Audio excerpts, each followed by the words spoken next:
আসসালামু আলাইকুম ওয়া রাহমাতুল্লাহি ওয়া বারাকাতুহু। ইন্নাল হামদালিল্লাহ ওয়াস সালাতু ওয়াস সালামু আলা রাসূলিল্লাহ।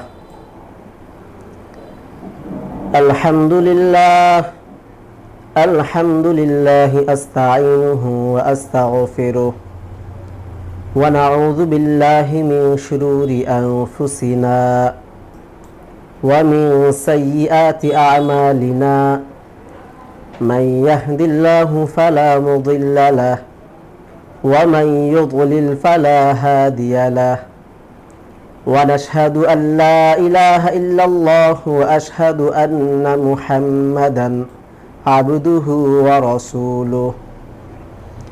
أما بعد فأعوذ بالله من الشيطان الرجيم. بسم الله الرحمن الرحيم. قل إن كنتم تحبون الله فاتبعوني يحببكم الله ويغفر لكم ذنوبكم والله غفور رحيم.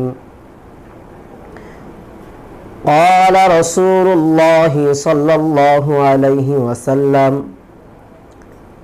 لا يؤمن أحدكم حتى أكون أحب إليه من والده وولده والناس أجمعين أو كما قال عليه الصلاة والسلام.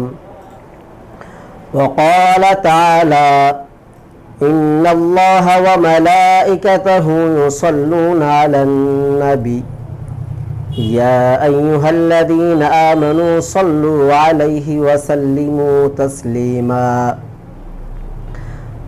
اللهم صل على محمد وعلى آل محمد كما صليت على إبراهيم وعلى آل إبراهيم إنك حميد مجيد.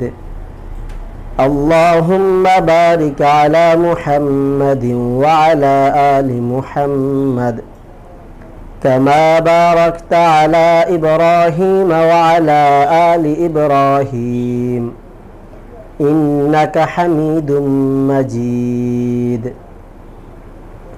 ربي زدني علما رب اشرح لي صدري ويسر لي أمري واحلل عقدة من لساني يفقه قولي وبك نستعين يا مستعان.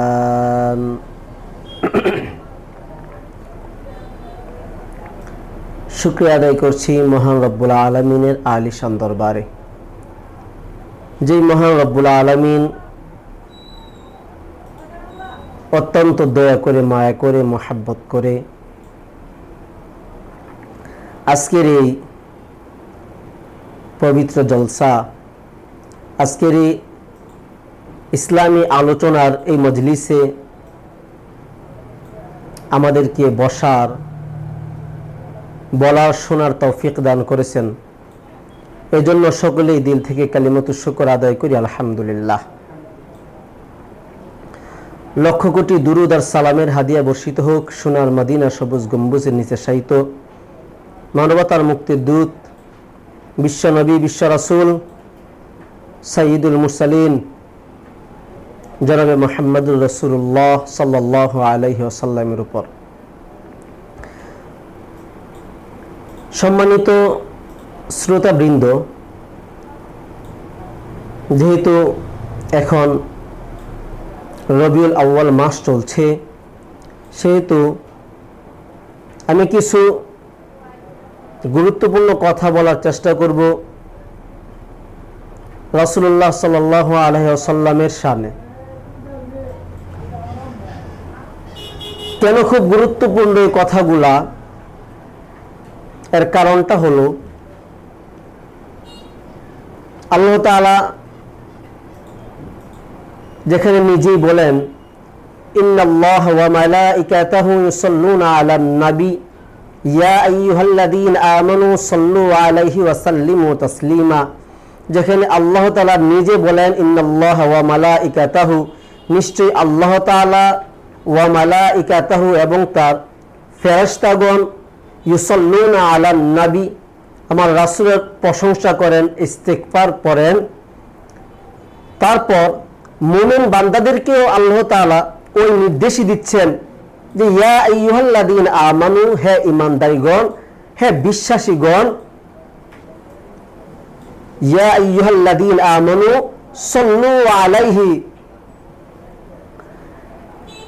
ওয়া সাল্লিমু তাসলিমা, যে তোমরা আল্লাহ রাসূলের উপর দুরূদ পাঠ করো এবং তার প্রতি সালাম প্রেরণ করো।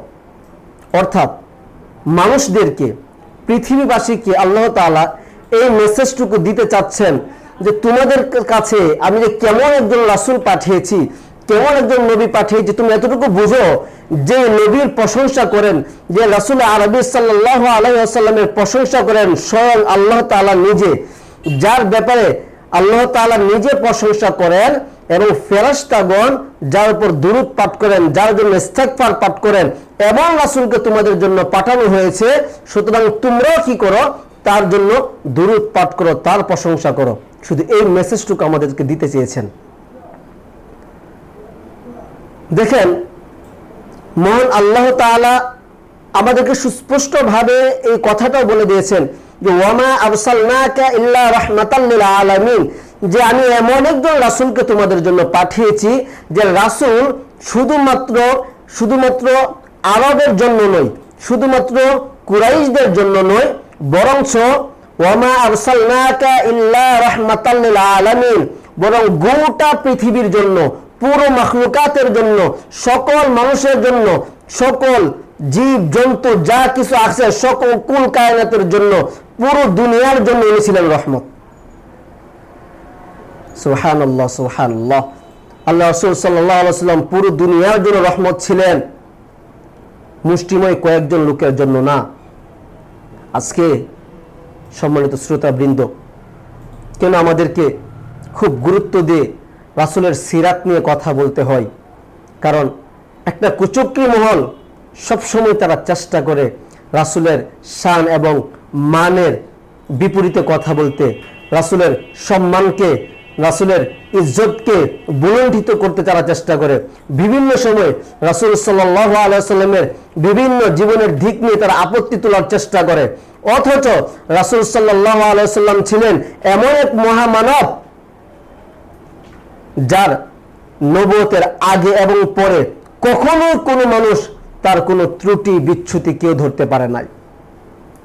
আপনারা সকলেই জানেন যে আল্লাহ রাসূল সাল্লাল্লাহু আলাইহি ওয়াসাল্লাম যখন নবুয়ত পেলেন, যখন ইসলামের দাওয়াত শুরু করলেন, কাফেররা তার বিরোধিতা করলো, আবু জেহেল তাকে মারার জন্য কত ষড়যন্ত্র করলো। রাসূলুল্লাহ সাল্লাল্লাহু আলাইহি ওয়াসাল্লামের সম্মানকে ভুলুণ্ঠিত করার জন্য কিছু মানুষ যখন পায়তারা চলেছে, কিছু মানুষ যখন ষড়যন্ত্র করছে, তখন আমরা যারা নিজেকে রাসূলের উম্মাত দাবি করি, যারা নিজেকে রাসূলের আশিক দাবি করি, যারা নিজেকে রাসূলের অনুসারী দাবি করি, আমাদের উচিত আজকের এই প্রজন্মকে, আজকের এই যুব সমাজকে, আজকের এই নতুন প্রজন্মকে, তরুণদেরকে, সাধারণ মানুষকে রাসূল সাল্লাল্লাহু আলাইহি ওয়াসাল্লামের মহত্ব বোঝানো, রাসূল সাল্লাল্লাহু আলাইহি ওয়াসাল্লামের সম্মান মর্যাদা মানুষকে বোঝানো আমাদের দরকার। আজকের মানুষ এই ব্যাপারে বড়ই বেখবর। রাসূল সাল্লাল্লাহু আলাইহি ওয়াসাল্লামের সিরাত তারা জানে না, রাসূল সাল্লাল্লাহু আলাইহি ওয়াসাল্লামের আদর্শ তারা জানে না, অথচ আল্লাহ তাআলা মানুষকে এই নির্দেশ প্রদান করেছেন পবিত্র কুরআনুল কারীমে যে তোমাদের জীবনের জন্য, তোমাদের জন্য উত্তম আদর্শ তো তোমাদের নবী সাল্লাল্লাহু আলাইহি ওয়াসাল্লামের জীবনীতে রয়েছে। মহান আল্লাহ তাআলা বলেন, লাকাদ কানা লাকুম ফি রাসূলিল্লাহি উসওয়াতুন হাসানা, যে তোমাদের জন্য তোমাদের রাসূলের জীবনীতে রয়েছে উত্তম আদর্শ। প্রিয় ভাই আমার, রাসূল সাল্লাল্লাহু আলাইহি ওয়াসাল্লামের জীবনীতে যেহেতু আমাদের উত্তম আদর্শ রয়েছে, সে রাসূল কে, সে রাসূল কেমন ছিলেন আমাদের আজকে একটু জানা দরকার, আমাদের বোঝা দরকার। নয়তো আমরা কিভাবে তার আদর্শ মানব? আমরা এই ব্যাপারে বড্ড বেখবর। আল্লাহু আকবার। আমার রাসূল আরবি সাল্লাল্লাহু আলাইহি সাল্লাম গোটা দুনিয়ার জন্য রহমত ছিলেন। আপনাকে আমি এটা কিভাবে বুঝাই, আমার রাসূল সাল্লাল্লাহু আলাইহি সাল্লাম কিভাবে রহমত ছিলেন, কেমন রহমত ছিলেন, আমি অল্প একটু আপনাকে স্মরণ করে দিতে চাই। যখন রাসূল আরবি সাল্লাল্লাহু আলাইহি সাল্লাম মা আমেনার গর্ভের মধ্যে ছিলেন, যখন গর্ভে ছিলেন তখন মা আমেনার শরীর থেকে এমন এক সুঘ্রাণ, এমন এক পবিত্র সুঘ্রাণ পৃথিবী জুড়ে ছড়িয়ে পড়েছিল। আশেপাশের মানুষ তো বলা বলি করতে শুরু করলো যে একজন স্বামী, যার স্বামী গত হয়ে গেছে কিছুদিন পূর্বে, যার স্বামী উপস্থিত নেই, একজন গর্ভবতী মহিলা এমন স্পেশাল পারফিউম কোথায় থেকে সে ব্যবহার করে, এমন সুগন্ধি সে কেন লাগায়, এই নিয়ে মানুষের মধ্যে একটা সমালোচনার ঝড় উঠতে লাগলো। এক কান দু কান করতে করতে শেষ পর্যন্ত এই কথাটা যখন রাসূল সাল্লাল্লাহু আলাইহি ওয়াসাল্লামের দাদা আবু তালেবের কান পর্যন্ত গেল, তখন উনি তার পুত্রবধূকে ডেকে আনলেন এবং জিজ্ঞাসা করলেন যে মা, তোমার ব্যাপারে কিছু কথা শুনি, মানুষ নানানভাবে বলা বলি করতে থাকে যে তুমি নাকি এমন কি পারফিউম ইউজ করো, তুমি নাকি এমন কি সুগন্ধি ব্যবহার করো যে সুগন্ধি মানুষের নাক পর্যন্ত চলে যায়, মানুষ এটা নিয়ে একটু কথাবার্তা বলে। তখন মা আমেনা চোখের পানি ছেড়ে দিয়ে বলেন, আব্বাজান, আমি কি করব, যখন থেকে আপনার ছেলের ঔরসজাত সন্তান আমার গর্ভে আসলো, আসার সাথে সাথে আমার শরীর থেকে এক মেশকে আম্বরের চেয়েও উৎকৃষ্ট সুঘ্রাণ বের হতে লাগলো, যে সুঘ্রাণ আশেপাশে সবাই পায়, যে সুঘ্রাণ এতটাই তীব্র, যে সুঘ্রাণ এতটাই মনোমুগ্ধকর যে ইতিপূর্বে এর থেকে সুন্দর, এর থেকে ভালো কোনো সুঘ্রাণ আমি পাইনি। সুবহানাল্লাহ। কেমন ছিলেন আল্লাহ রাসূল সাল্লাল্লাহু আলাইহি ওয়াসাল্লাম? দুনিয়াতে এখনো আসেননি। আল্লাহ তাআলা যে বললেন ওয়ামা আরসালনাকা ইল্লা রাহমাতাল লিল আলামিন, যে আমি গোটা জগতের জন্য আল্লাহ রাসূল সাল্লাল্লাহু আলাইহি ওয়াসাল্লামকে রহমত হিসেবে প্রেরণ করেছি। যে রহমত হিসেবে আল্লাহ তাআলা আল্লাহ রাসূল সাল্লাল্লাহু আলাইহি ওয়াসাল্লামকে প্রেরণ করেছেন, এই প্রেরণের যে আলামত, যখন উনি মায়ের গর্ভে তখন থেকে আম্মাজান আমেনার শরীর থেকে সেই ঘ্রাণ পাওয়া যাচ্ছে।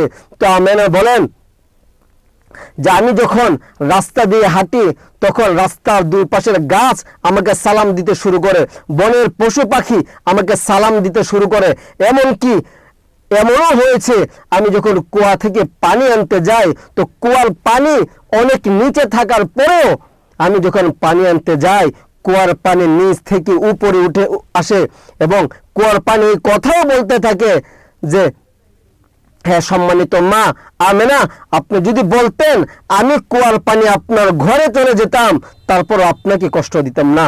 সুবহানাল্লাহ, সুবহানাল্লাহ বিহামদিহি, সুবহানাল্লাহিল আযীম। আমরা কেমন রহমতের নবী পাইলাম, অথচ সে রাসূলের উম্মত হওয়ার পরেও সে রাসূলের কদর আমরা করতে পারি না। খুবই আফসোসের বিষয়, সে কদর আমরা করতে পারতেছি না। আজকে দুনিয়ার কিছু কুলাঙ্গার, দুনিয়ার কিছু অসভ্য রাসূল সাল্লাল্লাহু আলাইহি ওয়াসাল্লামের শান মান নিয়ে আপত্তি তুলতে চায়, রাসূল সাল্লাল্লাহু আলাইহি ওয়াসাল্লামের ইজ্জত নিয়ে আপত্তি তুলতে চায়, রাসূল সাল্লাল্লাহু আলাইহি ওয়াসাল্লামের জীবনের কিছু ধাপ নিয়ে তারা আপত্তি তুলতে চায়। তারা জানে না যে রাসূলের সার্টিফিকেট আল্লাহ তাআলা নিজে দিয়েছেন, যে রাসূল সম্পর্কে আল্লাহ তাআলা নিজে বলেছেন ওয়া ইন্নাকা লা আলা খুলুকিন আযীম। রাসূল সাল্লাল্লাহু আলাইহি ওয়াসাল্লামের মধ্যে রয়েছে উত্তম আদর্শ, আর রাসূল সাল্লাল্লাহু আলাইহি ওয়াসাল্লামের মধ্যে রয়েছে বিশাল বিশাল চরিত্র সৌন্দর্য, সেটা একমাত্র রাসূলের মধ্যে রয়েছে। ওয়া ইন্নাকা লা আলা খুলুকিন আযীম, খুলুকে আযীমের অধিকারী সে রাসূলকে নিয়ে মানুষ আপত্তি তুলে। তারা তো ওই জমানার কাফের মুশরিক চেয়ে আরো ভয়ঙ্কর। প্রিয় শ্রোতাবৃন্দ, একটু আপনারা বোঝার চেষ্টা করুন, যে সময় রাসূল সাল্লাল্লাহু আলাইহি ওয়াসাল্লাম ইসলামের দাওয়াত দিচ্ছিলেন তো মক্কার পুরা কাফের জাতি তার বিরুদ্ধাচরণ করলো, মক্কার পুরা কাফের জাতি অত্যাচার স্টিম রুলার চালিয়ে দিল। তারপরেও এত পাপিষ্ট এই কাফেররা পর্যন্ত রাসূলের চরিত্র নিয়ে কোনো কথা বলতে পারেন নাই, রাসূলের চরিত্রের বিষয়ে কিছুই বলতে পারেন নাই, সামান্য ত্রুটি তারা খুঁজে বের করতে পারেন নাই। তারা রাসূলের ধর্ম মানেন নাই, ইসলামকে তারা গ্রহণ করেন নাই। তারপরেও রাসূল সাল্লাল্লাহু আলাইহি ওয়াসাল্লামের চরিত্র জীবন এতটাই নিখুঁত ছিল, কেউ সামান্য পর্যন্ত চোখ তুলতে পারেন নাই। অথচ আজকালকার কিছু নাস্তিক, কিছু ধর্ম বিদ্বেষীরা রাসূলুল্লাহ সাল্লাল্লাহু আলাইহি ওয়াসাল্লামকে নিয়ে কথা বলে, হায় আফসোস, তাদের বিষয়ে আফসোস ছাড়া কি করার আছে আমাদের। সম্মানিত শ্রোতাবৃন্দ, আমরা আমাদের সে মহান রাসূলের আদর্শকে জীবন দিয়ে আঁকড়ে ধরতে হবে। এছাড়া আমাদের জীবনের ইহলৌকিক পরলৌকিক কোনোভাবেই সফলতা অর্জন করা সম্ভব নয়। আল্লাহ তাআলা বলে দিয়েছেন, লাকাদ কানা লাকুম ফি রাসূলিল্লাহি উসওয়াতুন হাসানাহ, নিশ্চয়ই তোমাদের জন্য তোমার রাসূলের জীবনের মধ্যে রয়েছে উত্তম আদর্শ। সে রাসূলের সিরাত সম্পর্কে আমরা অজ্ঞ, সে রাসূলের জিন্দেগি সম্পর্কে আমরা বেখবর, আমরা জানি না রাসূল সাল্লাল্লাহু আলাইহি ওয়াসাল্লাম কেমন ছিলেন তার আদর্শ, কেমন ছিলেন তিনি, কেমন ছিলেন তার চলন বলন, কেমন ছিলেন মানুষের সাথে তার ব্যবহার। সে সৌন্দর্য আমরা জানি না, আমরা উপলব্ধি করতে পারি না। তার জন্য আমাদের অন্তরের মধ্যে রাসূলের মুহাব্বত ওই পরিমাণ আমরা ধারণ করতে পারতেছি না।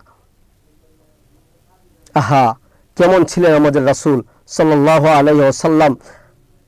মা আমেনা যখন বলেন যে শুধু কি তাই যে আমার সন্তান আমার গর্ভে থাকা অবস্থায় আমার শরীর থেকে সুঘ্রাণ আসতো, আমি রাস্তাঘাটে হাঁটতে বের হলে পশু পাখি গাছপালা আমাকে সালাম করত, এমনকি আমি যখন পাহাড়ের পাদদেশ দিয়ে হাঁটতাম তখন পায়ের নিচে পড়ে যাওয়া সেই পাথরগুলা তুলার মতো নরম হয়ে যেত।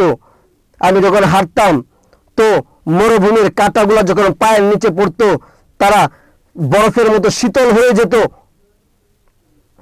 এই সবই ছিল আল্লাহ রাসূল সাল্লাল্লাহু আলাইহি ওয়াসাল্লাম যে দুনিয়ার জন্য, গোটা জগতের জন্য রহমত, তার একটা আলামত।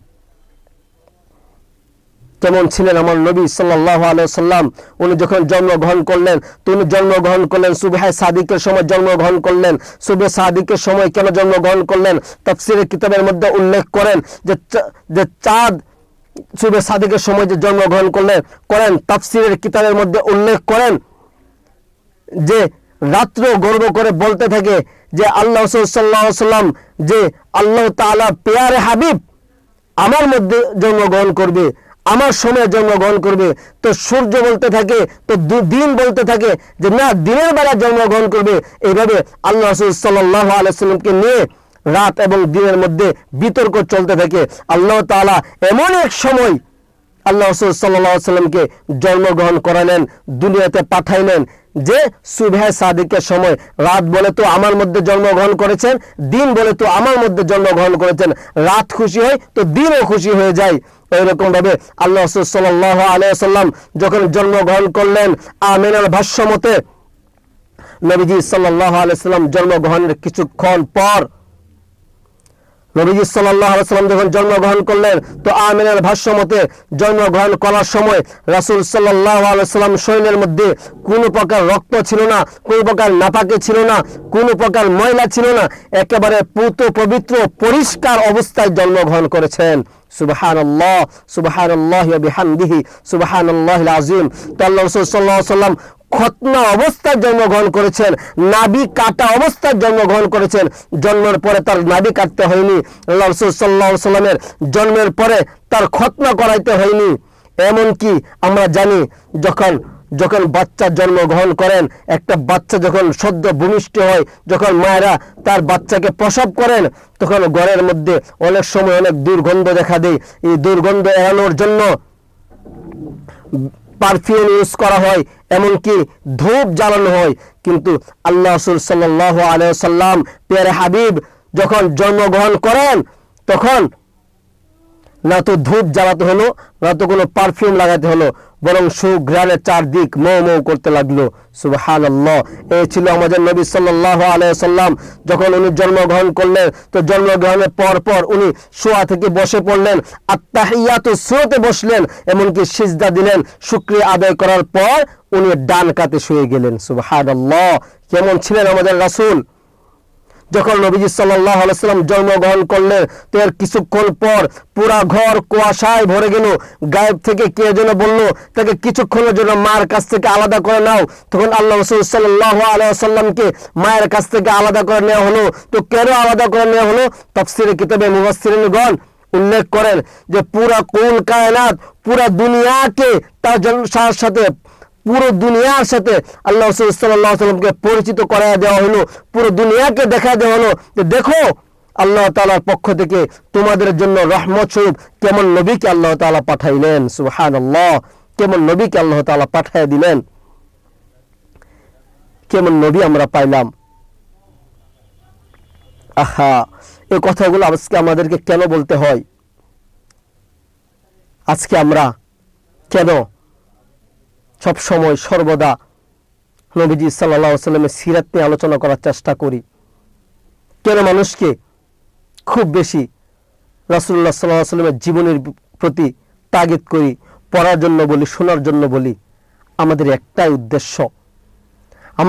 উদ্দেশ্য, যেন বর্তমান উম্মতের অন্তরের মধ্যে রাসূল সাল্লাল্লাহু আলাইহি ওয়াসাল্লামের মহব্বতের চেরাগ জ্বালিয়ে দিতে পারি। যেন নবীজি সাল্লাল্লাহু আলাইহি ওয়াসাল্লামের মহব্বত আমাদের অন্তরের মধ্যে জাগ্রত হয়ে যায়। যখন আমার আপনার অন্তরের মধ্যে রাসূল আরবি সাল্লাল্লাহু আলাইহি ওয়াসাল্লামের মহব্বত জাগ্রত হয়ে যাবে, তখন রাসূলুল্লাহ সাল্লাল্লাহু আলাইহি ওয়াসাল্লামের আদর্শ ব্যতীত আমাদের কোনোভাবেই মন টিকবে না। আদর্শ ব্যতীত আমরা চলতেই পারবো না। কেন আজকে আমরা নবীজি সাল্লাল্লাহু আলাইহি ওয়াসাল্লামের আদর্শের বাইরে, কেন আমরা রাসূলুল্লাহ সাল্লাল্লাহু আলাইহি ওয়াসাল্লামের এই সুন্নতের বাইরে আমাদের জীবনযাপন, কেন ইসলামের বাইরে আমাদের জীবনযাপন?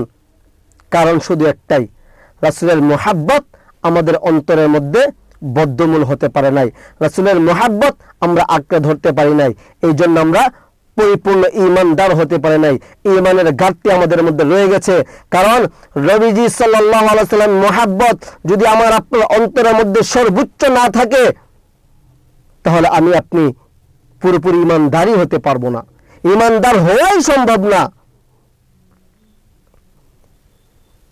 হযরত ওমর রাদিয়াল্লাহু তাআলা আনহু একবার নবীজি সাল্লাল্লাহু আলাইহি ওয়াসাল্লামের সাথে হাঁটতেছেন।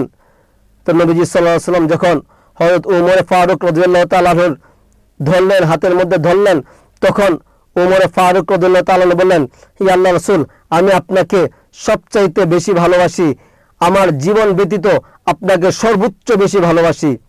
নবীজি সাল্লাল্লাহু আলাইহি ওয়াসাল্লাম বললেন যে না ওমর, হবে না, যতক্ষণ পর্যন্ত তুমি তোমার জীবনের চেয়ে বেশি সর্বোচ্চ আমি রাসূলকে ভালোবাসতে না পারবে, তুমি পরিপূর্ণ ঈমানদার হতে পারবে না। হাদিসে রাসূলুল্লাহ সাল্লাল্লাহু আলাইহি ওয়াসাল্লাম বলেন, লা ইউমিনু আহাদুকুম হাত্তা আকুনা আহাব্বা ইলাইহি মিন ওয়ালিদিহি ওয়া ওয়ালাদিহি ওয়ান নাসি আজমাইন। লা ইউমিনু আহাদুকুম, তোমরা কেউ ততক্ষণ পর্যন্ত ঈমানদার হতে পারবে না, হাত্তা আকুনা আহাব্বা ইলাইহি, যতক্ষণ পর্যন্ত সর্বোচ্চ ভালোবাসা আমার প্রতি তোমরা স্থাপন করতে না পারবে, মিন ওয়ালিদিহি ওয়া ওয়ালাদিহি ওয়ান নাসি আজমাইন, তোমার বাবার চেয়ে, তোমার সন্তানের চেয়ে, তোমার আত্মীয় স্বজন, তোমাদের যা কিছু আছে সকল কিছুর চেয়ে, সকল মানুষের চেয়ে যতক্ষণ পর্যন্ত সর্বোচ্চ মহব্বত আমি রাসূলের প্রতি না আনতে পারবে, ততক্ষণ পর্যন্ত তুমি ঈমানদারই হতে পারবে না। সম্মানিত শ্রোতা বৃন্দ, আমাদের করণীয় কি? আমাদের কাজ কি? আমরা আমাদের নবীকে সর্বোচ্চ ভালোবাসতে হবে, সর্বোচ্চ মহব্বত রাখতে হবে। কেমন ছিলেন সাহাবায়ে কেরামের মহব্বত, কেমন ছিলেন আমাদের আকাবিরদের মহব্বত নবীজির প্রতি? তারা কতটুকু মহব্বত করলে দূর দূরান্ত থেকে বাড়ি ঘর ছেড়ে নবীজি সাল্লাল্লাহু আলাইহি ওয়াসাল্লামের মহব্বতে পড়ে থাকতেন। রাসূলুল্লাহ সাল্লাল্লাহু আলাইহি ওয়াসাল্লাম রাসূলুল্লাহ সাল্লাল্লাহু আলাইহি সাল্লামকে তারা কতটুকু মহব্বত করতেন। রাসূলুল্লাহ সাল্লাল্লাহু আলাইহি সাল্লাম যদি কোথাও যেতেন, কোথাও থেকে আসতেন, তো যখন নবীজি সাল্লাল্লাহু আলাইহি সাল্লামের শরীর থেকে ঘাম মোবারক ঝরতো, তখন তারা কতটুকু মহব্বত করতেন। তারা সেই ঘাম নেওয়ার জন্য পাগল হয়ে থাকতেন। সেই ঘামগুলো তারা তাদের শিশির মধ্যে ভরে রাখতেন, কোথাও জমা করে রাখতেন। যখন কোনো অনুষ্ঠান হতো, নবীজি সাল্লাল্লাহু আলাইহি সাল্লামের ঘাম মোবারক দ্বারা তারা আতর হিসাবে ব্যবহার করতেন। সুবহানাল্লাহ। যখন নবীজি সাল্লাল্লাহু আলাইহি সাল্লামের চুল কাটা হতো, তো চারদিক দিয়ে সাহাবায়ে কেরাম এমন ভাবে হাত পেতে দাঁড়িয়ে থাকতেন যেন একটা চুল যেন মাটিতে না পড়ে। এক একটা চুলের ছোট্ট কণা মানুষের জন্য অনেক মূল্যবান ছিল তাদের কাছে। নবীজির চুলের এক একটা কণা তাদের কাছে বড়ই মূল্যবান ছিল। কতটা মহব্বত করতেন তারা, কতটা মহব্বত করতেন তারা। আজকে সে রাসূলের উম্মত হইয়া আমরা তার কদর করতে পারছি না। অথচ আমাদের পূর্ববর্তী নবীগণ সে রাসূলের উম্মত হওয়ার জন্য আল্লাহ তাআলার কাছে আরজি পেশ করেছেন। আল্লাহ তাআলার কাছে বলেছেন যে আল্লাহ, আমি জমানার নবী না হয়ে শেষ নবীর উম্মত হতে চাই। আর আমরা সেই নবীর উম্মত হয়েছি, কিন্তু তার আদর্শ আমি আপনি মানতে পারি নাই। অথচ রাসূলুল্লাহ সাল্লাল্লাহু আলাইহি সাল্লামের আদর্শের মধ্যে রয়েছে আমাদের ইহলৌকিক এবং পরলৌকিক শান্তি, আমাদের দুনিয়ার জীবনের সফলতা, আমাদের আখিরাতের সফলতা শুধুমাত্র রাসূলুল্লাহ সাল্লাল্লাহু আলাইহি সাল্লামের জীবনের মধ্যে রয়েছে। আল্লাহ তাআলা বলেন, লাকাদ কানা লাকুম ফি রাসূলিল্লাহি উসওয়াতুন হাসানা, তোমাদের জন্য রয়েছে রাসূলুল্লাহ সাল্লাল্লাহু আলাইহি ওয়াসাল্লামের জীবনের মধ্যে উত্তম আদর্শ। লিমান কানা ইয়ারজুল্লাহ, ওই ব্যক্তির জন্য যে আল্লাহ তাআলার উপর ভরসা করে, ওয়াল ইয়াউমিল আখির, এবং যে ব্যক্তি পরকালকে বিশ্বাস করে, ওয়া যাকারাল্লাহা কাসীরা, আর যে ব্যক্তি আল্লাহ তাআলাকে স্মরণ করে, ওই সকল ব্যক্তির জন্য এই নবীজি সাল্লাল্লাহু আলাইহি ওয়াসাল্লামের জীবনের মধ্যে রয়েছে উত্তম আদর্শ। আমরা সেই আদর্শকে বাস্তবায়ন করতে হবে, সেই আদর্শকে টিকে রাখতে হবে, ধরে রাখতে হবে। তাহলে আমাদের জীবন সফলতার শেষ পর্যায়ে পৌঁছবে। আমাদের জীবন সফল জীবন, আমরা আমাদের একটা সফল জীবন নিয়ে আল্লাহ তাআলার সামনে দাঁড়াতে পারবো, নয়তো আমাদের জন্য কোনোভাবেই সম্ভব না। এক সাহাবী নবীজি সাল্লাল্লাহু আলাইহি সাল্লামকে বলেন, একবার গিয়ে প্রশ্ন করলেন যে হে আল্লাহ রাসূল সাল্লাল্লাহু আলাইহি সাল্লাম, কিয়ামত কবে হবে? তো নবীজি সাল্লাল্লাহু আলাইহি সাল্লাম বললেন যে কিয়ামতের জন্য তুমি কি প্রস্তুতি গ্রহণ করেছো? সাহাবী বললেন যে আমি আল্লাহ তাআলা এবং তার রাসূলকে অধিক ভালোবাসি। তখন নবীজি সাল্লাল্লাহু আলাইহি সাল্লাম বললেন, আল মারউ মা'a মান আহাব্বা, নিশ্চয় যার সাথে তোমার মহব্বত থাকবে তার সাথে তোমার কিয়ামত হবে। সুবহানাল্লাহ। তাহলে আমার মহব্বত কার সাথে? আমি একটু চিন্তা করি, আমার মহব্বত কার সাথে?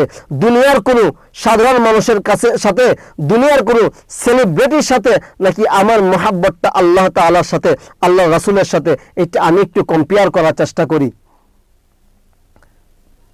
মানুষের মহব্বত যার সাথে থাকে, মানুষ তার রূপ ধারণ করার চেষ্টা করে, মানুষ তার অবয়ব, তার চেহারা, তার ভঙ্গি নিজের মধ্যে ধারণ করার চেষ্টা করে যার সাথে মানুষের মহব্বত করে।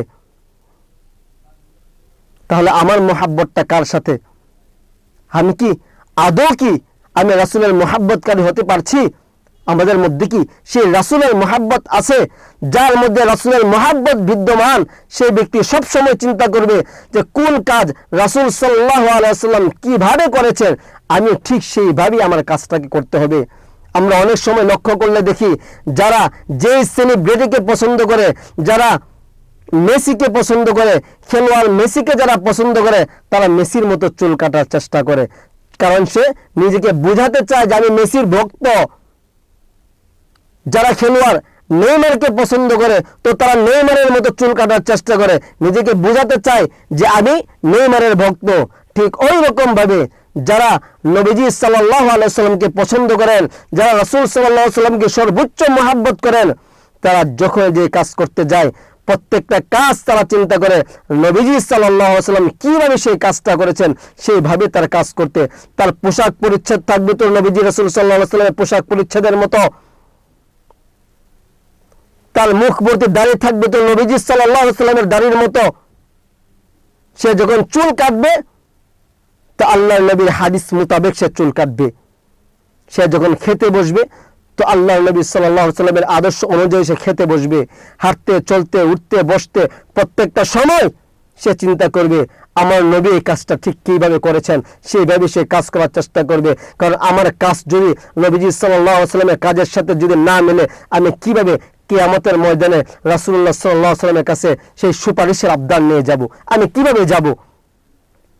নবীজি সাল্লাল্লাহু আলাইহি ওয়াসাল্লামকে যদি আমাকে জিজ্ঞাসা করেন যে আমি 23 বৎসর যেই আদর্শের দাওয়াত দিয়ে গিয়েছিলাম, যে আদর্শ আমি দুনিয়াতে স্থাপন করার জন্য, যে আদর্শ বাস্তবায়ন করার জন্য নিজের দান শহীদ করেছি, যে আদর্শ বাস্তবায়ন করার জন্য আমি তায়েফের ময়দানে রক্ত ঝরিয়েছি, মাথার রক্ত পায়ের মধ্যে পড়েছে, পায়ের মধ্যে পড়ে জুতা পর্যন্ত আটকে গিয়েছে, যেভাবে আমি আমার শরীরকে ক্ষত বিক্ষত করেছি, যে দিনের জন্য, যে দিন আমি তোমাদের জন্য রেখে এসেছিলাম, সেই দিন তুমি কতটুকু মেনেছ?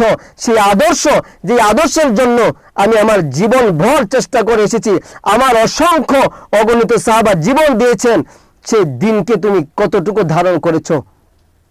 আমাদের তখন নবীজি সাল্লাল্লাহু আলাইহি ওয়াসাল্লামের সামনে দাঁড়িয়ে তার সঠিক জবাব দেওয়ার মতো জবাব কি আমার থাকবে? সেই জবাব কি আমি দিতে পারবো? সেই আদর্শ কি আমাদের মধ্যে আছে? আমরা কি পেয়েছি? অথচ রাসূলুল্লাহ সাল্লাল্লাহু আলাইহি ওয়াসাল্লামের মুহাব্বত, সর্বোচ্চ মুহাব্বত আমাদেরকে ধারণ করার কথা ছিল। আমাদের আদর্শ হওয়া ছিল নবীওয়ালা আদর্শ, আমাদের জীবন হওয়া ছিল নবীওয়ালা জিন্দেগি, কিন্তু আমরা পারি নাই। আল্লাহ তাআলা বলেন, কুল ইন কুনতুম তুহিব্বুনাল্লাহ ফাত্তাবিউনি ইউহিব্বুকুমুল্লাহ ওয়া ইয়াগফির লাকুম যুনুবাকুম ওয়াল্লাহু গফুরুর রহিম। ইন কুনতুম তুহিব্বুনাল্লাহ, যদি তুমি আল্লাহকে ভালোবাসতে চাও, ফাত্তাবিউনি, তাহলে রাসূলের অনুসরণ করো, রাসূলের অনুকরণ করো। ইউহিব্বুকুমুল্লাহ, বিনিময়ে তুমি আল্লাহকে ভালোবাসতে হবে না, আল্লাহ তাআলা স্বয়ং নিজে তোমাকে ভালোবাসবেন। ওয়া ইয়াগফির লাকুম যুনুবাকুম, শুধু কি ভালোবাসবেন? ওয়া ইয়াগফির লাকুম যুনুবাকুম, তোমার যত গুনাহ আছে সকল গুনাহকে আল্লাহ তাআলা ক্ষমা করে দিবেন। আল্লাহু গফুরুর রহিম, আল্লাহু গফুরুর রহিম, তিনি ক্ষমাশীল, তিনি দয়ালু। তিনি তো চান বান্দার গুনাহ ক্ষমা করতে, তিনি তো চান বান্দাকে একটা সুন্দর জীবন দান করতে। সমস্যা, তিনি তো চান বান্দাকে একটা আদর্শমণ্ডিত জীবন দান করতেন। কিন্তু আমরা যদি সেই রাসূলের আদর্শকে আঁকড়ে না ধরতে পারি, আমরা যদি সেই রাসূলের জীবনকে অনুসরণীয় এবং অনুকরণীয় না করতে পারি। নবীজি আরবি সাল্লাল্লাহু আলাইহি ওয়াসাল্লাম ছিলেন ইনসাফের নবী, নবীজি আরবি সাল্লাল্লাহু আলাইহি ওয়াসাল্লাম ছিলেন মানবতার নবী, নবীজি আরবি সাল্লাল্লাহু আলাইহি ওয়াসাল্লাম ছিলেন আদর্শের নবী, নবীজি আরবি সাল্লাল্লাহু আলাইহি ওয়াসাল্লাম ছিলেন আদর্শের নবী, নবীজি আরবি সাল্লাল্লাহু আলাইহি ওয়াসাল্লাম ছিলেন গোটা জগতের জন্য রহমত। জগতের যে কোনো মানুষ রাসূলুল্লাহ সাল্লাল্লাহু আলাইহি ওয়াসাল্লামের আদর্শকে অনুসরণ করবে তো আল্লাহ তাআলার রাস্তা সে পেয়ে যাবে। সুবহানাল্লাহ। বলা হয় আমাদের নবী সাল্লাল্লাহু আলাইহি ওয়াসাল্লাম তো ছিলেন আকাশের চাঁদের মতো। যেরকম ভাবে আকাশের চাঁদ উদিত হলে বাংলাদেশের মানুষ দেখতে পায়, যেরকম ভাবে আকাশের চাঁদ উদিত হইলে সৌদি আরবের মানুষ দেখতে পায়, যেরকম ভাবে আকাশের চাঁদ উদিত হইলে আমেরিকার মানুষ দেখতে পায়, যেরকম ভাবে আকাশের চাঁদ উদিত হইলে বিশ্বের যে কোনো দিক থেকে দেখতে পায়। তো আল্লাহ তাআলা আল্লাহর নবী সাল্লাল্লাহু আলাইহি সাল্লামকে এমন ভাবে এমন আদর্শ দিয়ে দুনিয়াতে পাঠিয়েছেন, তো ওনার জিন্দেগি, নবুয়তের জিন্দেগির আগের জীবন এমনকি নবুয়তের পরের জীবন, কোন জীবনের মধ্যে তার কোনো খাত নেই। একজন যুবক যদি মনে করে আমার যুবক বয়স কিভাবে পরিচালনা করব, সে যেন আল্লাহ রাসূল সাল্লাল্লাহু আলাইহি ওয়াসাল্লামের যুবক বয়সের দিকে দৃষ্টিপাত করেন। একজন শিশু মানুষ যদি চিন্তা করে আমি আমার শিশুকাল কিভাবে কাটাবো, তো আল্লাহ নবী সাল্লাল্লাহু আলাইহি ওয়াসাল্লাম শিশুকাল কিভাবে কাটিয়েছেন সেই দিকে দৃষ্টিপাত করলে তার জীবনের সমাধান সে পেয়ে যাবে, তার জীবনের আলো সে পেয়ে যাবে। একজন বৃদ্ধ মানুষ যদি চিন্তা করে যে আমি আমার বৃদ্ধ অবস্থায় কিভাবে জীবন যাপন করবে, সেই আদর্শ আমি কোথায় পাবো, তো আমি বলবো নবীজি সাল্লাল্লাহু আলাইহি ওয়াসাল্লামের বৃদ্ধ বয়সের যে আদর্শ ছিল সেই আদর্শই তোমার জন্য উত্তম আদর্শ, সেই আদর্শ তোমাদের জন্য উত্তম আদর্শ। সেই আদর্শকে তোমাকে আঁকড়ে ধরতে হবে। অর্থাৎ আল্লাহ তাআলা রাসূলকে দিয়ে প্রেরণ করেছে উত্তম আদর্শ দিয়ে। সেই আদর্শ আমাদের জন্য, সেই আদর্শই গোটা জিন্দেগি ভর নবীজি সাল্লাল্লাহু আলাইহি ওয়াসাল্লাম সারা জীবন ভরে সেই আদর্শকে সাহাবায়ে কেরামের মধ্যে শিক্ষা দিয়ে গেছেন। সেই আদর্শগুলা প্র্যাকটিক্যালি বাস্তব জীবনে শিখিয়ে গেছেন তিনি। কিভাবে মুআশারাত মুআমালাত করতে হয়, কিভাবে ব্যবসা বাণিজ্য করতে হয়, কিভাবে মানুষের সাথে ব্যবহার করতে হয়, কথা বলতে হয়, ওঠা বসা করতে হয়, কিভাবে আল্লাহ তাআলাকে কিভাবে রাজি খুশি করা যায়, সকল কিছুই আল্লাহ রাসূল সাল্লাল্লাহু আলাইহি ওয়াসাল্লাম সাহাবায়ে কেরামকে হাতে কলমে শিক্ষা দিয়ে গেছেন এবং উত্তম আদর্শ আল্লাহ তাআলা তার নবীকে দিয়ে প্রেরণ করেছেন। আল্লাহ তাআলা বলে দিয়েছেন মা আতাকুমুর রাসূল ফাখুযু ওয়া মা নাহাকুম আনহু ফান্তাহু ওয়াত্তাকুল্লাহ ইন্নাল্লাহা শাদীদুল ইকাব। মা আতাকুমুর রাসূল ফাখুযু, রাসূল যা এনেছেন তা গ্রহণ করো, ওয়া মা নাহাকুম আনহু ফান্তাহু, এবং রাসূল সাল্লাল্লাহু আলাইহি ওয়াসাল্লাম যা বর্জন করেছেন, যা নিষেধ করেছেন তা বর্জন করো। রাসূলুল্লাহ সাল্লাল্লাহু আলাইহি ওয়াসাল্লাম যা নিষেধ করেছেন তা বর্জন করো। এটা একজন মুমিনের জন্য আদর্শ, একজন মুমিনের করণীয়।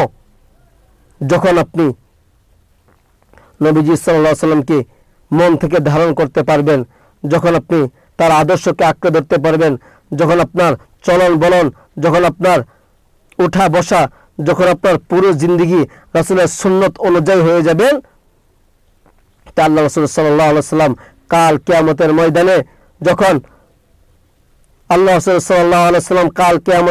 যখন আল্লাহ তাআলার পক্ষ থেকে হাউজে কাউসারের দায়িত্ব পাবেন, তখন মানুষ যখন তার কাছে হাউজে কাউসারের পানি পান করার জন্য যাবেন,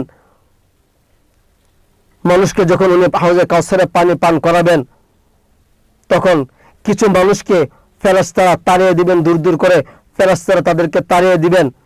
তো আল্লাহর নবী সাল্লাল্লাহু আলাইহি ওয়াসাল্লাম বলবেন যে কি ব্যাপার, তোমরা তাদেরকে তাড়িয়ে দিচ্ছে কেন, তারা তো আমার উম্মত। ফেরেশতারা বলবেন যে আল্লাহ হাবিব সাল্লাল্লাহু আলাইহি ওয়াসাল্লাম, আপনি কি জানেন তারা দুনিয়াতে আপনার রেখে যাওয়া দিনকে তারা ভুলে গিয়েছিল, আপনার রেখে যাওয়া দিনকে তারা আঁকড়ে ধরতে পারেনি, তারা আপনার রেখে যাওয়া আদর্শকে, সুন্নতকে তারা আঁকড়ে ধরতে পারেনি, তারা সুন্নতের উল্টো চলাফেরা করেছে।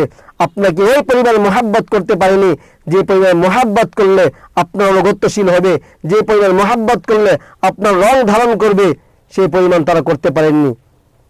অর্থাৎ তার জন্য সেদিন হাউজে কাউসারের পানি খাওয়ার কোনো সুযোগ থাকবে না, তার জন্য আল্লাহ রাসূল সাল্লাল্লাহু আলাইহি ওয়াসাল্লামের শাফায়াতের কোনো সুযোগ থাকবে না, তার জন্য আল্লাহ তাআলার আরশের ছায়া তলে তার কোনো ছায়ার সুযোগ থাকবে না। তার আখিরাতও বরবাদ, তার তো দুনিয়াও বরবাদ, তার সকল কিছু বরবাদ হয়ে গেল। মুহতারাম হাজিরিন, সম্মানিত শ্রোতাবৃন্দ, আপনাদেরকে একটা মেসেজ দিয়ে দিতে চাই, শেষ একটা কথা বলতে চাই। আমরা আল্লাহ তাআলার বান্দা, আমরা আল্লাহ রাসূল সাল্লাল্লাহু আলাইহি ওয়াসাল্লামের উম্মত, আমরা সর্বোচ্চ আদর্শের নবী পেয়েছি। সেই আদর্শকে আমাদের জীবন দ্বারা যদি আঁকড়ে ধরতে পারি, সেই আদর্শ অনুযায়ী যদি আমরা জীবন যাপন করতে পারি, তাহলেই কেবল আমাদের দুনিয়ার জীবনে শান্তি আসবে, আখিরাতের জীবনে শান্তি আসবে। আল্লাহ পাক রব্বুল আলামিন আমাদেরকে এই দুনিয়ার জীবনের শান্তি এবং আখিরাতের জীবনের পূর্ণাঙ্গ সফলতার জন্য রাসূল করিম সাল্লাল্লাহু আলাইহি ওয়াসাল্লামের আনিত জীবনের উপর, রাসূল করিম সাল্লাল্লাহু আলাইহি ওয়াসাল্লামের আনিত দ্বীনের উপর অটল অবিচল থেকে জীবন যাপন করার তৌফিক দান করুন। আমিন। আসসালামু আলাইকুম ওয়া রাহমাতুল্লাহি ওয়া বারাকাতুহু। আচ্ছা, একটু মধ্যে একটু মিস্টেক হয়েছিল, এটা এখন বললে বললে পরে ভিতরে ঢুকাই দিতে পারবো না? তাহলে কিছু কথা একটু একটু বলি।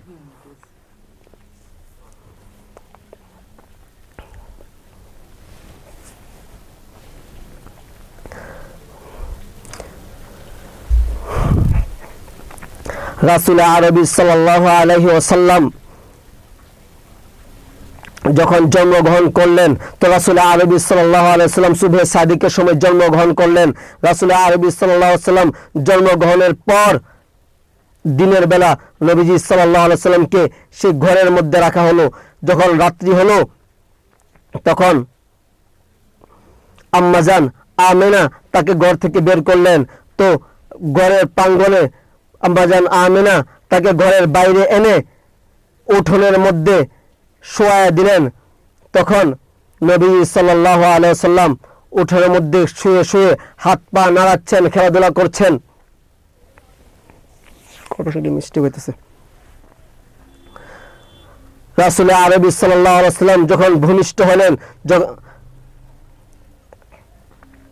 রাসূল আরবি সাল্লাল্লাহু আলাইহি ওয়াসাল্লাম যখন জন্মগ্রহণ করলেন, দিনের বেলা উনি যখন ঘরের মধ্যে ছিলেন, তখন মা আমেনার অন্তরের মধ্যে একটা ব্যথা। মা আমেনা একটা কথা ভাবতে ভাবতে তিনি কিছুটা দুঃখ বোধ করতে লাগলেন। উনি চিন্তা করতে লাগলেন, হায় রে, আমার সন্তান এমন সময় দুনিয়াতে আসলো যখন তার বাবা দুনিয়াতে নেই। আজকে যদি তার বাবা থাকতো তাহলে তার জন্য খেলনা নিয়ে আসতো। আজকে যদি তার বাবা থাকতো তাকে হয়তো কত ধরনের খেলনা দিত, আমার সন্তান খেলনা দিয়ে খেলতো। কিন্তু আজকে তো তার বাবা নেই, তাকে কে খেলনা এনে দিবে? তার অন্তরের মধ্যে ব্যথাটা ছিল। তো আল্লাহ তাআলা যেন তাকে কানে কানে এই কথাই বলেন যে আমেনা, শুধুমাত্র দিনটা শেষ হতে দাও, শুধুমাত্র রাত্রিটা হতে দাও, তো দেখো আমি আমার হাবিবের জন্য কেমন খেলনার প্রস্তুত করেছি, কেমন খেলনা আমি আমার হাবিবের জন্য রেখেছি। তার বাবা যদি দুনিয়াতে বেঁচে থাকতো তাহলে তাকে কি খেলনা দিত? তাকে হয়তোবা মাটির খেলনা দিত, তাকে হয়তোবা কাঠের খেলনা দিত, তাকে হয়তোবা কাপড়ের খেলনা দিত, তাকে হয়তোবা সুতোর খেলনা দিত। কিন্তু আমি আমার হাবিবের জন্য কি খেলনা রেখেছি, শুধু দিনটা শেষ হতে দাও, তারপর আমি তোমাকে দেখাচ্ছি। তোমার তো শুধুমাত্র সন্তান, আমার তো হাবিব। যখন দিন শেষ হয়ে গেল, রাত্রি হলো, সন্ধ্যা ঘনিয়ে আসলো, যখন রাত্রিবেলা আকাশের মধ্যে চন্দ্র উদিত হইল, সেই চন্দ্রের জ্যোৎস্না পুরো দুনিয়াকে আলোকিত করে ফেললো। তো আম্মাজান আমেনা তার সন্তানকে, শিশু মুহাম্মদ সাল্লাল্লাহু আলাইহি ওয়াসাল্লামকে ঘরের বাইরে এনে উঠোনের মধ্যে রাখলেন। শিশু নবী সাল্লাল্লাহু আলাইহি ওয়াসাল্লাম সেই বাচ্চা মানুষ, উনি এই উঠোনের মধ্যে শুয়ে শুয়ে খেলা করতেছেন। বাচ্চারা খেলা খেলে হাত নাড়তেছেন, পা নাড়তেছেন। তো আল্লাহ তাআলা সেই হাত আর পা নাড়ানাড়ির সাথে সাথে আকাশের চন্দ্রটাকে নাচানাচি করতে শুরু করে দিল। যখন আল্লাহ রাসূল সাল্লাল্লাহু আলাইহি ওয়াসাল্লাম হাত নাড়ে তো পা নাড়ে, তখন আকাশের চন্দ্রটা সাথে সাথে দুলতে থাকে, এমন ভাবে দুলতে থাকে। আল্লাহ রাসূল সাল্লাল্লাহু আলাইহি ওয়াসাল্লামের দাদা আব্দুল মুত্তালিব বলেন যে আমি এমন ভয় পেয়েছিলাম, আমার কাছে মনে হয়েছিল যে আকাশের চাঁদটা বুঝি আকাশ থেকে এখন তার উপরেই পড়ে যাবে। ওই রকম ভাবে আল্লাহ তাআলা আল্লাহর হাবিবকে দিয়ে এরকম ভাবে খেলনার ব্যবস্থা করে দিলেন। দুনিয়ার সন্তানের বাবা মারা কি করে? তার জন্য মাটির খেলনার ব্যবস্থা করে, কাঠের খেলনার ব্যবস্থা করে, সুতোর খেলনার ব্যবস্থা করেন। আল্লাহ তাআলা তার হাবিবের জন্য আকাশের চন্দ্রটাকে খেলনা বানিয়ে দিলেন। সুবহানাল্লাহ, আমরা কেমন নবী পাইলাম! রাসূল আরবি সাল্লাল্লাহু আলাইহি সাল্লাম যখন একটু বড় হইলেন, যখন খেলাধুলা করার জন্য যায়, তখন তার একলা একলা খেলার মাঠে যায়, আবার একাই খেলার মাঠ থেকে ফিরে আসে। অন্তরের মধ্যে ব্যথা, তাকে নেওয়ার জন্য কেউ নাই, আনার জন্য কেউ নাই। তো আমেনার মনের মধ্যে বড় কষ্ট, যা যদি তার বাবা বেঁচে থাকতো তাহলে তাকে নিয়ে কত জায়গায় ঘুরতে যাইতো, তাকে নিয়ে কত কিছু দেখাইতো। আজকে তার বাবা না থাকার কারণে তাকে নিয়ে কেউ ঘুরতে যাওয়ার মানুষ নেই। আল্লাহ তাআলা যেন তার কানে কানে কথাই বলে দেন যে আমেনা, তুমি তোমার সন্তানের জন্য এই কষ্ট নিচ্ছ, এই চিন্তা করছো, তাকে ঘোরানোর জন্য মানুষ নাই, তাকে মক্কার অনেকগুলো চেনানোর মানুষ নাই। আমেনা, তুমি শুধু তোমার সন্তানটাকে বড় হতে দাও, সময় হতে দাও, সে তো তোমার সন্তান, আমার তো হাবিব। আমি তাকে এমন জায়গায় ঘোরাবো, পৃথিবীর কোনো মানুষ যে জায়গায় ঘোরানো যে জায়গায় যাওয়া সম্ভব না, আমি তাকে এমন জায়গায় ঘুরাবো। তো আল্লাহ তাআলা যে সন্তানকে ছোটবেলায় মা অন্তরে যে সন্তানের জন্য কষ্ট নিত, তাকে ঘুরানোর মানুষ নেই, আল্লাহ তাআলা সেই হাবিবকে আল্লাহ তাআলা উনি মদিনাতে নিলেন, উনি বাইতুল মুকাদ্দাসে নিলেন, উনি আরশে নিলেন, উনি জান্নাত দেখাইলেন, জাহান্নাম দেখাইলেন, আরশ কুরসি দেখাইলেন, পুরো আকাশ জগৎ দেখাইলেন, পুরো দুনিয়া দেখাইলেন, সকল কিছু ঘুরে নিয়ে আসলেন। সুবহানাল্লাহ। এটা আল্লাহর হাবিব, এটা আমার রাসূল, এটা আপনার রাসূল। আমার আপনার কেমন রাসূল ছিলেন? আমার নবী আপনার নবী কেমন নবী ছিলেন? আমার নবী আপনার নবীর আদর্শ কেমন ছিল? আমার নবী আপনার নবী দেখতে কেমন ছিলেন? তো আল্লাহ রাসূল সাল্লাল্লাহু আলাইহি ওয়াসাল্লাম দেখতে কেমন ছিলেন? এই প্রশ্ন যদি আসে তো আমি বলবো আল্লাহ রাসূল সাল্লাল্লাহু আলাইহি ওয়াসাল্লামের নবীজি সাল্লাল্লাহু আলাইহি ওয়াসাল্লামের চুলগুলো ছিল ঈষৎ কুকরানো, এমন কুকরানো ছিল যেন যেন নদীর ঢেউগুলা, যেন নদীর ঢেউ ঢেউ একটা কুকরা। আল্লাহ রাসূল সাল্লাল্লাহু আলাইহি ওয়াসাল্লামের চুলগুলো ছিল কিছুটা বাঁকানো, একেবারে কুকরানো নয়, আবার একেবারে সোজা নয়, যেন ঢেউ, যেন নদীর ঢেউ খেলতেছেন। আল্লাহ রাসূল সাল্লাল্লাহু আলাইহি ওয়াসাল্লামের ব্রো ছিল চিকন এবং জোর ব্রো ছিল। আল্লাহ রাসূল সাল্লাল্লাহু আলাইহি ওয়াসাল্লামের চোখগুলো ছিল এমন সুন্দর যেন মানুষ তাকাতে ইচ্ছা করে। আল্লাহ রাসূল সাল্লাল্লাহু আলাইহি ওয়াসাল্লামের গায়ের রং ছিল না তো সাদা না তো লাল, আল্লাহ রাসূল সাল্লাল্লাহু আলাইহি ওয়াসাল্লামের গায়ের রংটা ছিল গোলাপি। আল্লাহ রাসূল সাল্লাল্লাহু আলাইহি ওয়াসাল্লাম এমন উচ্চতার ছিলেন, এমন এত বেশি লম্বা ছিলেন না যে লম্বার কারণে মানুষ বলবেন খারাপ দেখা যায়, এত বেটেও ছিলেন না যে বেটে থাকার কারণে মানুষ বলবেন খারাপ দেখা যায়। তাফসীরের মধ্যে আসেন যে আল্লাহ রাসূল সাল্লাল্লাহু আলাইহি ওয়াসাল্লাম এমন ছিলেন যে সাথে দুইজন দাঁড়ানো থাকলে তাকে তার মধ্যে উচ্চ দেখা যাইত। সুবহানাল্লাহ, সুবহানাল্লাহ। নবীজি সাল্লাল্লাহু আলাইহি ওয়াসাল্লামের আদর্শ সুখ্যাতি এমন ভাবে ছড়িয়ে পড়ছিল, নবীজি সাল্লাল্লাহু আলাইহি ওয়াসাল্লাম যখন যুবক বয়সে তার আদর্শের মানুষ এতটাই মুগ্ধ হয়েছিল, তার নাম, তার পরিচয় চারদিকে ছড়িয়ে পড়তে লাগলো। সেই আদর্শ দেখে মানুষ তার প্রতি অনুপ্রাণিত হতে লাগলো। সেই সময় মক্কার ধনাঢ্য পরিবারের, সেই সময় মক্কার ধনাঢ্য একজন ব্যক্তিত্ব ছিলেন সম্মানিত হযরত খাদিজা রাদিয়াল্লাহু তাআলা আনহু। উনি ওনার ব্যবসা বাণিজ্য পরিচালনার জন্য একজন দক্ষ সৎ লোক খুঁজতেছিলেন। তখন যখন মানুষের কাছ থেকে শুনলেন যে কুরাইশ বংশের আব্দুল্লাহর ছেলে মুহাম্মদ খুবই সৎ ব্যক্তি, তখন তাকে ডাকা হলো। উনি যখন আসলেন, উনাকে দেখে তার মনের মধ্যে একটা পরিবর্তন চলে আসলো যে এত ইতিপূর্বে এত ভালো ছেলে তো আমি দেখি নাই। তার আদর্শ, তার যে আদব দেখে উনি মুগ্ধ হয়ে গেলেন। উনাকে ব্যবসার সকল কাজ বুঝিয়ে দেওয়া হলো। তখন উনি যখন ব্যবসাতে গেলেন, তার সাথে আম্মাজান খাদিজাতুল কুবরা রাদিয়াল্লাহু তাআলা আনহু, তখন তার সাথে তার একজন বাদী ছিলেন সামুরা, সেই গোলামকে সাথে দিয়ে দিলেন। সেই গোলাম খাদিজাতুল কুবরা রাদিয়াল্লাহু তাআলা আনহু তার গোলাম সামুরাকে নবীজি সাল্লাল্লাহু আলাইহি ওয়াসাল্লামের সাথে দিয়ে দিলেন তাকে সাহায্য সহযোগিতা করার জন্য। তখনকার সময় গোলামদেরকে মক্কার মানুষই মনে করতো না। নবীজি সাল্লাল্লাহু আলাইহি ওয়াসাল্লাম ছিলেন আদর্শের নবী। নবীজি সাল্লাল্লাহু আলাইহি ওয়াসাল্লাম তো ছিলেন মানবতার নবী, যিনি মানুষের দুঃখ বুঝতেন, কষ্ট বুঝতেন।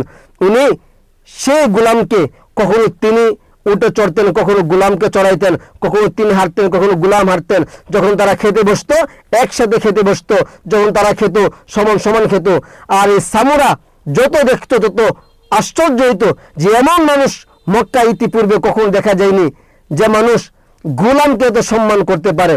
যখন তারা ব্যবসার কাজে গেল, যখন তারা ব্যবসার পণ্য বিক্রি করত, নবীজি সাল্লাল্লাহু আলাইহি ওয়াসাল্লাম নিজের ইচ্ছায় স্বেচ্ছায় উনি ব্যবসার সকল পণ্যের দোষ বলে দিতেন যে এই পণ্যের মধ্যে এই সমস্যা আছে, এই পণ্যের মধ্যে এই সমস্যা আছে, আপনি ইচ্ছা হলে নিতে পারেন।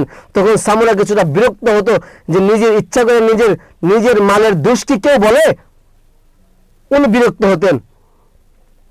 নবীজি সাল্লাল্লাহু আলাইহি ওয়াসাল্লাম এমন আদর্শের নবী ছিলেন, উনি নবুয়ত তখনও পান নাই, অথচ উনি সত্যের উপর সততার উপর উনি স্থির ছিলেন, অটল ছিলেন, অবিচল ছিলেন। সত্য এবং সততার উপর নবীজি সাল্লাল্লাহু আলাইহি ওয়াসাল্লাম অটল অবিচল ছিলেন। উনি যখন ব্যবসা করে ফিরছিলেন, উনি ক্লান্ত অবস্থায় একটি গাছের ছায়ার মধ্যে ঘুমিয়েছিলেন। গাছটা তাকে ছায়া দিতে লাগলো। তখন পরন্ত বিকেলে যখন ছায়া যখন ঘুরে গেল, সরে গেল, দেখা গেল সূর্যের সাথে সাথে সেই গাছটাও ঘুরে যেতে লাগলো, যেন নবীজি সাল্লাল্লাহু আলাইহি ওয়াসাল্লামের শরীরে যেন রৌদ্রের তাপ না লাগে। যতই দেখছিলেন সামুরা ততই আশ্চর্য হচ্ছিলেন।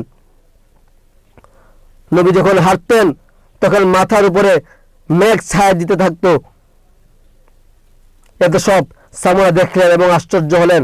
সকল কিছু এসে আম্মাজান খাদিজাতুল কুবরার কাছে বললেন। উনি তখন খাদিজাতুল কুবরা রাদিয়াল্লাহু তাআলা আনহু বললেন, তখন খাদিজাতুল কুবরা রাদিয়াল্লাহু তাআলা আনহু বললেন যে তুমি যখন আসতেছিলে তখন আমি ছাদের উপর দাঁড়িয়ে দেখতেছিলাম, তুমি যখন হেঁটে আসছিলে তখন দেখতেছিলাম যে এই প্রচন্ড রৌদ্রের মধ্যেও, সেই তাপের মধ্যেও, সূর্যের এত তাপের মধ্যেও নবীজি সাল্লাল্লাহু আলাইহি ওয়াসাল্লামের মাথার উপরে যেন একখণ্ড মেঘ ভাসতেছিল এবং তার উপরে তার ছায়া পড়তেছিল। সুবহানাল্লাহ! আমরা কেমন নবী পেয়েছি! এই নবীর আদর্শ আমাদের মধ্যে বাস্তবায়ন করতে হবে। সেই নবীর মুহাব্বতের চিরাগ আমাদের অন্তরের মধ্যে জ্বালাতে হবে। তখনই আমি আপনি সোনার মানুষ হতে পারবো। তখনই আমি এবং আপনার জীবনের, তখনই আমি এবং আপনার জীবনের পরিবর্তন আসবে। আমাদের সমাজ হবে সুন্নতি সমাজ, শান্তির সমাজ। আমাদের দেশ হবে সুন্নতি দেশ, শান্তির দেশ। আমাদের জীবন হবে শান্তির জীবন। আসসালামু আলাইকুম ওয়া রাহমাতুল্লাহি ওয়া বারাকাতুহু। ইন্নাল হামদালিল্লাহ আলহামদুলিল্লাহি আস্তাঈনুহু ওয়া আস্তাগফিরুহু ওয়া নাউযু বিল্লাহি মিন শুরুরি আনফুসিনা ওয়া মিন সাইয়্যাতি আ'মালিনা মান ইয়াহদিল্লাহু ফালা মুদিল্লা লাহু ওয়া মান ইউদ্লিল ফালা হাদিয়া লাহু ওয়া নাশহাদু আন লা ইলাহা ইল্লাল্লাহু ওয়া আশহাদু আন্না মুহাম্মাদান আবদুহু ওয়া রাসূলুহু। أما بعد فأعوذ بالله من الشيطان الرجيم. بسم الله الرحمن الرحيم. يا أيها الذين آمنوا اتقوا الله حق تقاته ولا تموتن إلا وأنتم مسلمون. صدق الله العظيم. وقال رسول الله صلى الله عليه وسلم لا يؤمن أحدكم حتى أكون أحب إليه من والده وولده والناس أجمعين أو كما قال عليه الصلاة والسلام. وقال تعالى إن الله وملائكته يصلون على النبي يا أيها الذين آمنوا صلوا عليه وسلموا تسليما.